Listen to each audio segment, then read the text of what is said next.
नमस्ते बच्चों, home learning में आपका स्वागत है। आज हम हिंदी विषय में इकाई 6 पढ़ेंगे डॉक्टर विक्रम साराभाई। बच्चों, आप जानते हैं विज्ञान हमारे लिए एक वरदान है।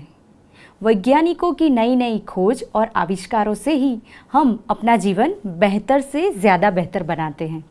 आज हम एक ऐसे व्यक्तित्व के बारे में पढ़ेंगे जिन्होंने भारतीय अवकाश के प्रत्येक कार्यक्रम में जनक की उपाधि प्राप्त की है। जी हाँ, डॉक्टर विक्रम साराभाई, जिन्होंने अपना पूरा जीवन भारत को सम्माननीय और गर्व से भरा बनाने के लिए अपना पूरा जीवन समर्पित कर दिया। डॉक्टर विक्रम साराभाई को बचपन से ही विज्ञान से बहुत लगाव था और उनके इसी लगाव ने एक दिन ऐसा रूप लिया कि वह भारत के बड़े वैज्ञानिक बने। तो आइए बच्चों, हम सब साथ मिलकर डॉक्टर विक्रम साराभाई को जाने और उन्हें समझे। एक ऐसे महान वैज्ञानिक थे। जब वे मात्र 2 वर्ष के थे तब गुरुदेव रविंद्रनाथ ठाकुर ने भविष्यवाणी की थी कि यह बालक बड़ा होकर बहुत यशस्वी बनेगा, और उस बालक ने उनकी भविष्यवाणी अपने कर्मों से सच साबित कर डाली। क्या आप जानते हैं वे कौन थे? वे थे हमारे महान वैज्ञानिक डॉक्टर विक्रम साराभाई। डॉक्टर विक्रम साराभाई का जन्म 12 अगस्त सन 1912 को अहमदाबाद में हुआ था। उनका परिवार एक प्रतिष्ठित उद्योगपति परिवार था। पिता का नाम अंबालाल तथा माता का नाम सरला देवी था। विक्रम साराभाई 8 भाई बहन थे। बाल्यकाल से प्रतिभावान विक्रम साराभाई के बचपन का ये प्रसंग उनके सफलता हासिल करने के बुलंद इरादे को दर्शाता है। जब वह 5-6 साल के थे तो अपने परिवार के साथ शिमला गए। शिमला में उनके पिताश्री अंबालाल के नाम ढेरों चिट्ठियां आती थी। यह देखकर बालक विक्रम के मन में भी इच्छा हुई कि उनके नाम भी खूब सारे पत्र आएं। इसलिए कई लिफाफों पर अपना नाम तथा पता लिखा और डाकघर में डाल दिए। फिर क्या था, उनके नाम पर ढेरों चिट्ठियां आने लगी। पिता ने देखा तो उनके मन में बालक विक्रम के इस काम के पीछे के उद्देश्य को जानने की इच्छा हुई। असलियत मालूम होने पर उन्हें हंसी आई, लेकिन सफलता पाने की इच्छा जानकर अच्छा भी लगा। जब वह 8 साल के थे तो साइकिल पर विभिन्न कलाबाजियां करते और लोगों को अचंभित कर देते। उन्हें साहसिक कारनामे प्रिय थे। गणित तथा भौतिकी के प्रति उनकी गहरी दिलचस्पी थी। उन्होंने मैट्रिक की परीक्षा सन 1934 में पास की। सन 1934 से 37 में गुजरात कॉलेज अहमदाबाद से इंटर की पढ़ाई की। सन 1937 में इंग्लैंड चले गए। सन 1940 में कैम्ब्रिज से गणित व भौतिकी में बीएससी की परीक्षा में सफलता प्राप्त की। तत्पश्चात द्वितीय विश्व युद्ध के शुरू होते ही विक्रम साराभाई भारत लौट आए। भारत में उन्होंने सर सीवी रामन तथा डॉक्टर होमी भाभा का सानिध्य मिला।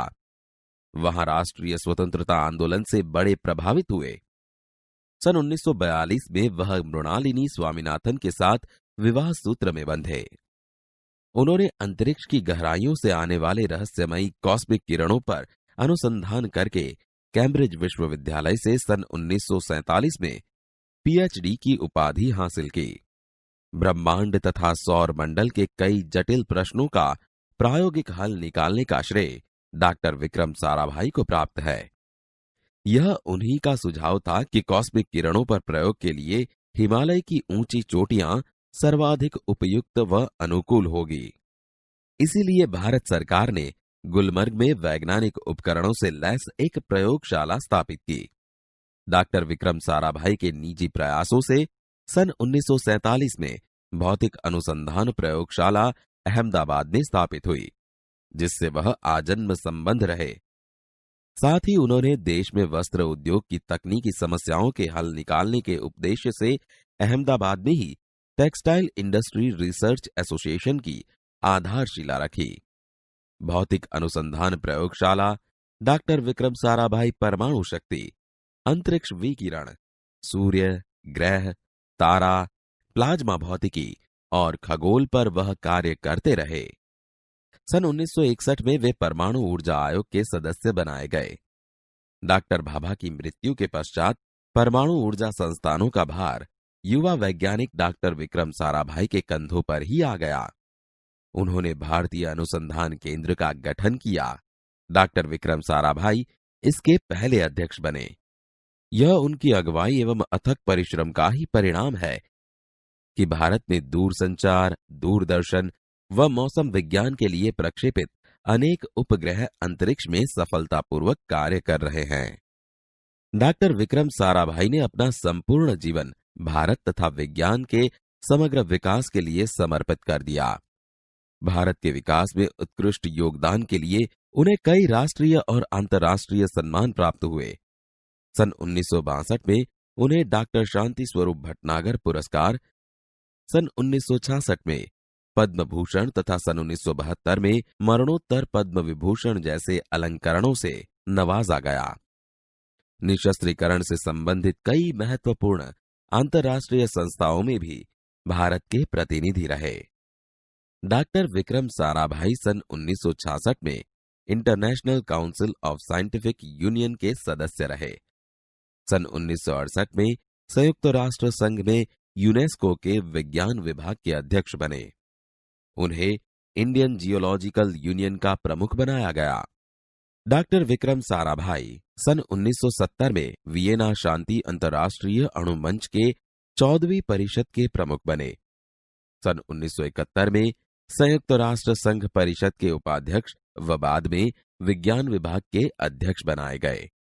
वह केवल उच्च कोटि के वैज्ञानिक ही नहीं थे, बल्कि व्यस्तताओं के बावजूद कला, शिक्षा व समाज के लिए पर्याप्त समय निकाल देते थे। उनके ही प्रयासों से अहमदाबाद में लोक विज्ञान केंद्र एवं नेहरू विकास संस्थान की स्थापना हुई। यहां वह जन सामान्य की विज्ञान के प्रति रुचि जागृत करने के लिए कार्य करते रहे। वह 21 दिसंबर सन 1971 की काली तारीख थी। डॉक्टर विक्रम साराभाई को त्रिवेंद्रम के लॉन्चिंग स्टेशन तुम्बा में कार्य निरीक्षक के लिए भेजा गया था। वहां एक होटल में ठहरे हुए थे।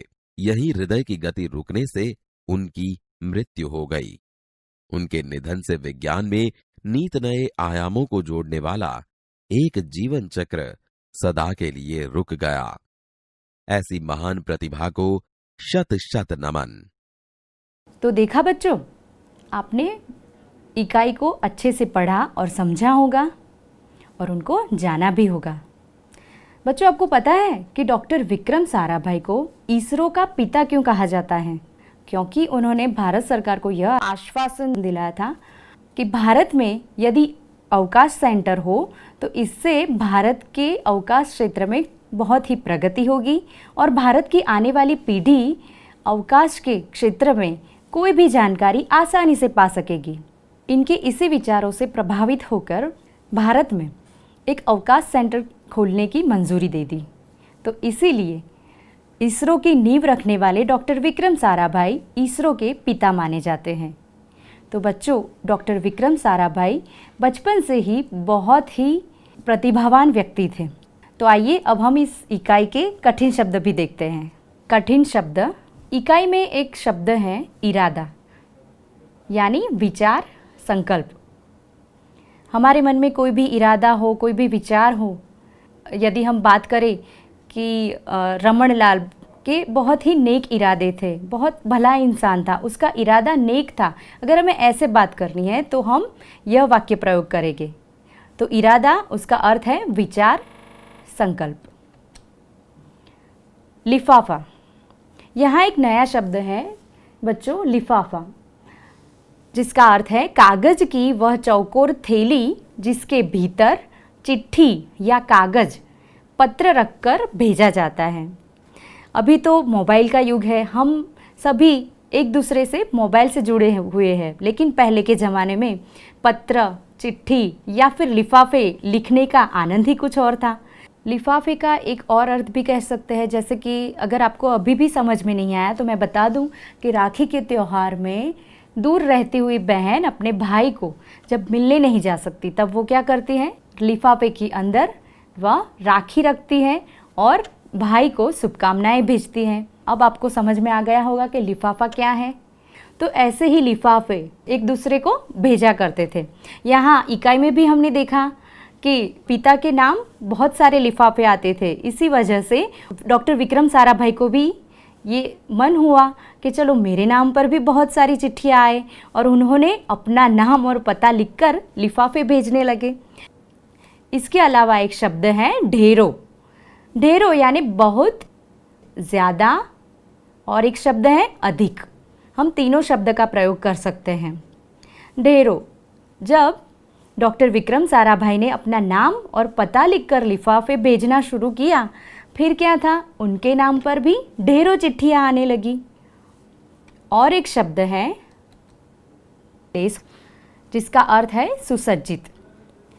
इसका अगर हम वाक्य प्रयोग करें, जैसे कि भारत सरकार ने एक प्रयोगशाला बनाई थी और वह उपकरणों से लैस थी, वैसे ही ये भी कह सकते हैं कि जब सीमा पर या सरहद पर सैनिक लड़ने जाता है तब वह हथियारों से लैस होता है, हथियारों से सुसज्जित होता है।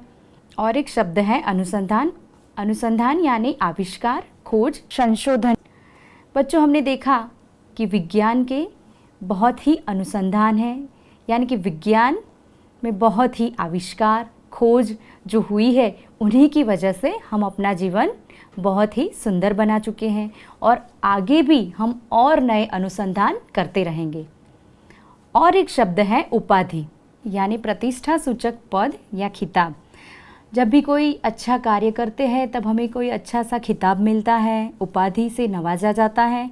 जिस तरह डॉक्टर विक्रम साराभाई ने अपने जीवन के दरमियान विज्ञान के क्षेत्र में बहुत से उम्दा कार्य किए, और इसी वजह से उन्हें पद्म भूषण की उपाधि मिली।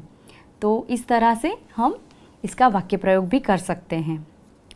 बच्चों, अभ्यास और स्वाध्याय के प्रश्न आपको लिखने हैं। एक प्रश्न है, आप बताइए उसका उत्तर क्या होगा। आपने देखा कि डॉक्टर विक्रम साराभाई के पिताजी के नाम पर बहुत सी चिट्ठियाँ आती थी। तब विक्रम साराभाई ने भी यही सोचा कि क्यों ना मेरे नाम पर बहुत चिट्ठियाँ आए, और उन्होंने चिट्ठियाँ लिखना शुरू कर दिया। तो आप क्या सोचते हैं, विक्रम साराभाई के नाम पर इतनी चिट्ठियाँ तो आने लगी, लेकिन उन्होंने ऐसा क्यों सोचा कि चलो मैं भी अपनी चिट्ठियाँ लिखता हूँ? क्योंकि उनके मन में अपनी लिखी हुई चिट्ठियाँ पढ़ने का मन हुआ कि कोई मुझे भी क्यों ना चिट्ठी लिखे। तो ये आपको आपके शब्दों में उसका उत्तर लिखना है। और एक प्रश्न है, विक्रम साराभाई जब छोटे थे तब साइकिल पर करतब दिखाते थे, अपनी कलाबाजियों का प्रदर्शन करते थे। तो बच्चों, आपको कोई ऐसी कलाबाजी या करतब आता है? अरे वाह, हाँ, मैंने भी कई बार देखा है कि विद्यार्थी कभी कभी प्राणी या पंछी की आवाज़ की नकल करते हैं। ये भी तो एक कलाबाजी ही है। और ऐसे विभिन्न करतब करते हैं कि हमें मज़ा आ जाए। और बताइए, आप और कौन से करतब कर सकते हैं? जी हाँ, कोई अच्छे से सुंदर चित्र बना सकता है, कोई एक पात्रीय अभिनय कर सकता है। अरे वाह, बहुत अच्छे। तो आपको अपने शब्दों में इन्हें लिखना है कि आप कौन कौन से करतब या कलाबाजी में माहिर हैं। आशा रखती हूँ कि आपको इकाई में अच्छे से समझ आ गया होगा। डॉक्टर विक्रम साराभाई को आपने अच्छे से जाना होगा, समझा होगा। नमस्ते।